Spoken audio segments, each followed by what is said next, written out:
Do you know about our newly launched MLB tool? It is a pro tool for MLB, supporting adding keys for Audi, Porsche, Volkswagen, Lamborghini, Bentley, and other MLB vehicle models. In the last video, we showed you how to use MLB Tool plus Key Tool Plus. Today, we'll continue using the Audi A4L as an example to walk you through the entire process of using MLB Tool plus VVDI2. So without further ado, let's dive in and unlock the secrets of MLB Tool. Ready? Let's roll! Connect MLB Tool to the computer.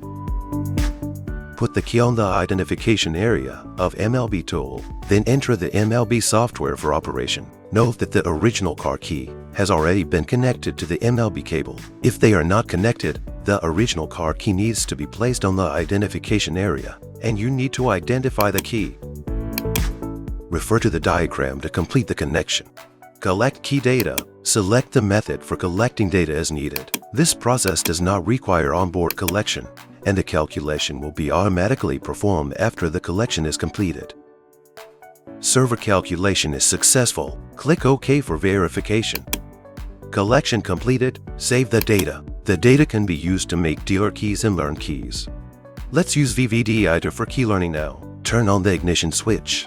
Connect the vehicle to VVDI2. Connect VVDI2 and the computer. Keep the key close to the sensing coil. Open VVDI2 software and select the corresponding vehicle model, Audi. Select Key Learn. Choose MLB Immobilizer System. Read vehicle information.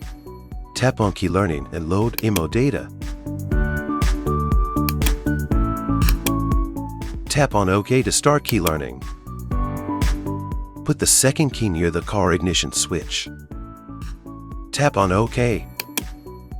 All keys are successfully learned now.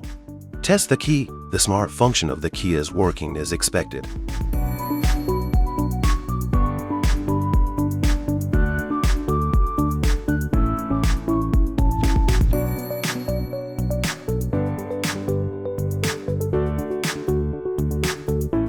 Thanks for watching. Hope you found this tutorial informative and helpful.